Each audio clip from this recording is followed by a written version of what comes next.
What's up, freak bitches, wherever you may be, however you may be listening. Thank you for giving us just a few minutes of your time. And today we are doing Spaceballs, the retro film review. That's the best Mel Brooks I can really do. Joining me for this wonderful film is my good friend Casey Raw. What's up, buddy? Nothing much. I finally begged enough to get on your show. You only had to beg the one time, in all fairness. Movie. Very good point. So how you been doing? Doing pretty good. It's been busy the last couple of days, but I'm happy to finally sit down and be able to review this particular movie, which I've had on my radar for a long, long time. And I figured, why not do it with somebody like you? This is a perfect movie for me and you to really pick apart, and it is, of course, Spaceballs. Now, we'll go over the plot real quick. The plot is, on the peaceful planet Druidia, King Roland attempts to marry his daughter, Princess Vespa, to Prince of Valium, but Vespa and her loyal droid, Dot Matrix, escape during her wedding. After wasting the fresh air on the distant planet Spaceball, the good-for-nothing President Scroob orders the arch-villain henchman Dark Helmet to kidnap Princess Vespa and force King Roland to provide them with the code to Druidia's atmosphere. Under those circumstances, the seasoned mercenary Lone Star and his trusty half-human, half-canine sidekick Barf will attempt to save the princess in distress, while at the same time, the ruthless loan shark Pizza the Hutt is after them. But in the end, only he who can harness the mystical and mighty force known only as the Schwartz will be able to save the day. The film stars Bill Pullman as Lone Star, who is based on like an amalgamation of Han Solo and Luke Skywalker. John Candy, who plays Barf, which is based on, of course, Chewbacca. Daphne Zuniga plays Princess Vespa, who is the Princess Leia. Mel Brooks actually plays two roles. He plays Yogurt, the Schwartz master, and who is obviously based on Yoda, and President Scroob, who is just a screwball character. Rick Moranis, in one of his better roles, plays Dark Helmet, which is obviously based on Darth Vader. It also stars Dick Van Patten, who plays King Roland, George Wyner, who plays Colonel Sanders, which is loosely based on the Grand Moff Tarkin character, if you know your Star Wars. And Dot Matrix is played by, well, the voice is played by Joan Rivers. The actual physical acting was done by Laureen Yarnell, and there's a whole backstory to that you can look up. Cameos were also made by J Bullock, Michael Winslow, John Hurt, and Dom DeLuise. And boy, what an absolutely hilarious movie this was. The film had an estimated $22.7 million budget against... let me try that again. The film had an estimated $2.7 million budget and ultimately grossed $38.1 million during its run in the United States, taking in $6.6 million on its opening weekend, finishing behind the comedy Dragnet. The film has received mixed reviews from critics. Rotten Tomato has it, as of 2020, at a 50%. And critics have given it mostly positive reviews based on 40 reviews with an average rating of 6.4 out of 10. Metacritic has an average score of 46% based on 14 reviews. I honestly don't know how this movie could score so... I know, that was my reaction when I read this, is how does that movie score so low? It's definitely folded in as one of those cult classics. So, I mean, just give me some of your initial thoughts on the film. Well, it's just, it's a knockoff of Star Wars. I mean, honestly, there's a bunch of parodies. I mean, what's funny, one of them, like you say, Prince Valium. As an adult, think about it. Valium is obviously a drug, right? It is a drug, yes. It's a downer. Yeah. So I just realized that as an adult, I was like, hold on, isn't that a drug? But there's so many references to everything. I mean, even you say Colonel Sanders, that's KFC right there as well. It is. Actually, that's the funny thing about that one line, and I think the meme just popped up on the screen a minute ago. It's part of this rolling slideshow, is what's the matter, Colonel Sanders? Chicken? That was kind of the joke. That's right. But this movie, I mean, this is one of the last really, really good spoofs to be made. And spoofs are really, really hard to do anyway, because you not only have to stay true to the product that you're making fun of, to the movie that you're making fun of, but you also have to be original and funny and still respect this source material, the source material that you're trying to use. Mel Brooks has been doing movies like this since probably the mid-late 60s. So if anybody can make a spoof movie and make it great, it's a guy like Mel Gibson. And not only that, he took what at the time, prequels before episodes 1, 2, and 3 came out, was and probably still is the most highly regarded trilogy of movies that has ever been made. Certainly at this time, anyway, in the late 80s when it came out. But if you look at all the Mel Brooks movies, they're all kind of perfectly done. He has this way of portraying this great comedy in this satirical way, which makes spoof movies very, very good. Is there a scene that stands out to you as one that just blows you away for being absolutely funny? They're all great. God, trying to think. I know one of my favorites. Like, I see your Schwartz as big as mine. that entire sequence right there is probably one of the funniest. It's probably the funniest sequence in the entire film. That, like, everything from like the middle of Act 3 all the way to the end. It was just so classic. There are two scenes that jump out to me. One of them is when Lone Star and Dark Helmet meet in that room where the self-destruct button is, and they go through the whole "I'm your sister's cousin's uncle's brother's former roommate" or some shit. And he says, "What does that mean?" And he goes, "Absolutely nothing." just making fun of that whole "I'm your father" thing from Return of the Jedi was classic. And the other scene that just absolutely blows me away is the scene where they are standing there watching the movie, and actually you can see it up on the screen now. When will then? The whole thing where they go. My God. Where they go to the wall of videotapes and there's Spaceballs the movie and they watch the movie trying to see where everything's at. That to me is one of the funniest damn scenes I have ever seen in a movie. And I think that was brilliantly done. But yeah. But I mean the whole movie my God, like and that, me and go ahead. When you say this is probably the first movie you can think of they kind of broke the fourth wall. Well, probably not the first. I think Mel Brooks did that in a lot of his movies. He would have somebody look at the camera and say something like a one-liner or something cheesy. Breaking the fourth wall was something that was very hard to do outside of a spoof or some other kind of comedy for the longest time. And I think even now it's hard to do. I mean, even now, the only people that have done it with any great success is you look at, like, what Ryan Reynolds has done with Deadpool. Who was kind of the ultimate fourth wall break. Some of the stuff that, like, Kevin Smith has done, like breaking the fourth wall, I think has worked really well. It's really hard to do outside of comedy. I don't know that you could do that in I'm just wondering, why do they call it the fourth wall? Because you're looking through the one wall at what is contained in these three walls of the scene. That's why it's referred to as the fourth wall. Okay. But yeah, it's really hard to pull that off outside of a comedy. In a spoof, you can do it really, really easily because you're not taking the movie very seriously anyway. The plot and the story and all that, you're not taking it very seriously. It's all just one big, long gag. But when you get to something like a really deep, like a drama or some kind of an action movie, it's really hard to make that happen. Unless you can do it like once here and there, maybe not make it a direct fourth wall break, maybe just kind of the characters talking to themselves, but, kind of communicating something to the audience. I don't know how you would probably do it. But yeah, in comedy, you can make it work. But in other genres, you really can't. But, looking through some of the trivia, and boy, I found about 9 million funny pieces of trivia about this movie. But I picked out the few that were probably the best. The first one is that when Brooks developed Spaceballs, he wanted his parody to be as close to the original as possible. Even through the yogurt character, Brooks mentions merchandising in the film. Brooks's deal with George Lucas on parodying Star Wars at all was that no Spaceballs action figures be made.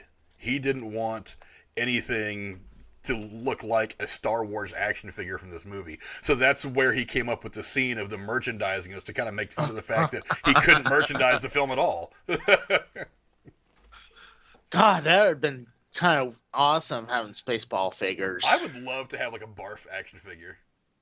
Yeah, definitely Barf. At least Barf and maybe Dark Helmet. Dark Helmet would be absolutely fantastic to have. But to build on top of that, Brooks also had Lucas's company handle the post production, and saying if I was going to play ball with the people who could have said no, that I may as well go ahead and just deal with them. So Lucas later said that. Lucas later sent Brooks a note saying how much he loved the film, including its story structure, and that he was afraid he would bust something from laughing. So if you can actually impress George Lucas with something that you do on his IP like that, you've probably made a pretty good mark on the world, because George Lucas is notoriously stingy and a notorious asshole about the stuff that he owns the rights to. Actually, in another connection to Star Wars, other than the obvious ones, the Millennium Falcon from the Star Wars saga makes a cameo appearance in the movie. If you look really, really closely at the exterior shot of the space diner towards the end of the movie, it can be spotted in the parking lot, or parked there with a bunch of other spacecrafts that are there at this diner/gas station. That's something I actually caught many, many years ago when I first saw the movie. It was one of the first things that jumped out at me. It was like, hey, that's the Millennium Falcon. Really? Yes, you actually can. I gotta go back and see that. I did not know that. Yeah, and another one, another piece of trivia, the scene in which Dark Helmet is playing with his dolls, which is one of the funnier scenes in the movie, was not in the screenplay. Writer, producer, and director Mel Brooks came up with the idea on the set one day and told this to Rick Moranis, who then improvised the entire scene. That sounds like it. I mean, it was brilliant done, you know? I think it's a testament as to just how funny Rick Moranis really is. Mm-hmm. I mean, because he's got this history going back to like CCTV up in Canada and stuff like that. That guy's been doing comedy for, 3-4 decades or something like that. I mean, the guy is ridiculously talented. So I was not at all surprised to read that this whole thing was just improvised by him. Especially that last part where he's like, "Oh my God, your helmet's so big." that whole scene to me is just absolutely hilarious. But I just still can't believe how low those ratings are on Rotten Tomatoes and. What is the other one again? Metacritic. But, I think part of it is that a lot of the people that are reviewing movies these days, they're not going back and reviewing older films. I think they're just reviewing the newer stuff. And while they may enjoy the film, they're not necessarily going back and saying, oh, well, I know I was only 7 when this movie came out, but I've watched it as an adult. I think it's hilarious. Maybe I should go back and do a little testimonial on Rotten Tomatoes or on Metacritic. I think that's something that I'd like to see more of the 30-something movie reviewers do, because I think that a lot of people overlook some of these classic movies as they get farther and farther away from their release dates 20, 30 years ago. And then a lot of these younger generations just aren't seeing them because they're not listening to these guys that are 25, 30, 35 years old talk about how great movies of yesteryear were. They're just too busy picking them apart and trying to be pissed off at them for being misogynistic or telling dirty jokes. Oh, you know what? Honestly, if I had kids, I'd show them Spaceballs, and I would show them Blazing Saddles and stuff like that. I mean, to me, I would move these movies along. It's like, this is a funny movie. You gotta watch it. Or even tell them about movies that I really love, like the Marvel movies. Yeah, no doubt. But during his scene, one of the guys who made a cameo was Michael Winslow. During his scene, he did probably all of the sound effects. And in the DVD audio commentary for the movie, Mel Brooks jokes that they saved about $1,000 by letting him do it. Really? He joked that they saved $1,000. To be honest, it probably was more because effects in Hollywood can cost a lot of money, even audio effects. But it's just a really cool scene anyway, the whole thing with the radar being jammed. It's always been funny to watch Michael Winslow do his thing, all the way back to like the Police Academy days and stuff like that. Some of his stand-up, I don't know if you've ever seen his stand-up routines and stuff like that. You could probably find those on YouTube. But yeah, he's just a really, really funny guy anyway, so he was probably pretty perfectly positioned to kind of do that one little moment in the movie. He was red hot during that time frame, like you said, during the Police Academy. So, I mean, what sucks, you don't hear from him no more. I think you kind of. I think he's been active in stand-up. I just don't think that he's been as big as some of these other names that we see. But one of the guys that was also in the movie was John Hurt, Sir John Hurt. He was knighted at one point in his life. He claimed that Mel Brooks talked him into self-portraying his role from the Alien film by making it sound like it would just be a brief walk-on cameo. But when Hurt came to the set, he realized the entire scene was going to be an elaborate spoof of his chestbuster scene from the movie Alien. And he was quoted as saying, "After I saw that, I realized I should have asked for more money." Oh, hey, that was a deal. I mean, that is just one of many scenes. I mean, that's the funny thing about it, is you realize they weren't just spoofing Star Wars. They were kind of spoofing the sci-fi the sci-fi genre overall, with Star Wars being kind of the main focus. But I mean, you also have the scene towards the very end with the whole chestbuster, the alien, and he's dancing around doing, yeah, and he starts doing the whole "Hello, my baby, hello, my darling," that whole thing, dancing on the countertop, which is absolutely hilarious. But yeah, we gotta get someone to do that. We gotta get someone on Drew's show to sing that. Well, it's not gonna be me. I don't have a good singing voice. But we'll have Drew do that. I mean, we should have Drew dress up as Baby Drew and do that one day. Oh my God! That's so. Hashtag Dance Baby Drew if you want to see that on Derail with Drew. But a couple of other things I saw was that Steve Martin was actually the original choice to play Colonel Sanders. That would have been phenomenal. Look, I absolutely love the fact that George Wyner played that role as good as he did. I think he's fantastic. But man, having Steve Martin in that role would have been fan-damn-tastic. Because you never heard a movie by adding talent. And let's be honest, Steve Martin is a fucking talent. He was a talent even back in the mid-late 80s when this movie came out. I mean, the guy was at his peak. Yeah, I mean, he probably even overshadowed Dark Helmet, quite frankly. I mean, he's more well-known than... What, Rick Moranis? Well, Rick Moranis was in a lot of stuff in the 80s anyway. I mean, he had done the Ghostbusters movies, obviously. He had done the Honey, I Shrunk the Kids movies. I mean, so he was certainly a star in his own right. And, not to mention his, his history with CCTV and other, sketch comedy stuff that, helped propel him to popularity anyway. But, yeah, I mean, but just the thought of seeing Steve Martin in that role was really, really interesting to me. I had never even heard that he was up for a role in this until I was looking around at some of the trivia for this. And as soon as I read it, I kind of thought in my head, I was like, wow, he looks like he would have been perfect for that. Because he's done work with Rick Moranis before, and they were great at it. They were in, what was it, the weird plant, you know what I'm talking about. Little Shop of Horrors, that's the one. I mean, they were in that together, and the back and forth and the chemistry in that was really funny. So I can't imagine that they wouldn't have been fantastic with the number of scenes that Dark Helmet and Colonel Sanders had together, that their chemistry together for the good portion of that movie would have been absolutely phenomenal. But again, George Wyner did a fantastic job. So I'm not upset that he didn't get the role, but man, if we could have seen him in that, that'd have been fantastic. Yeah. I mean, they referenced Star Trek as well with the beaming up. Yeah. Yeah, like I said, they made fun of the entire kind of genre of science fiction, picking little things from here and there to kind of toss in there and have some fun with. But, for those of you, the one last little piece of trivia I want to go into before I talk about a couple other things is, for those of you who are wondering how long it takes, the starship in the movie's beginning takes 1 minute and 32 seconds to cross the screen. So, like, the opening gag was one of those, them making fun of that ridiculous reveal of the big ship flying in from off screen and then kind of flying into picture, but it just goes on and on and on and on. I've always thought because that opening scene, especially in a spoof movie, that opening scene really does kind of set the table for everything else you're going to be getting. So if you can really nail that opening scene, you've already got people wanting to see what the rest of the movie brings. So even though by definition spoof movies are kind of a joke, like one big long joke, you're still going to get people really, really into it.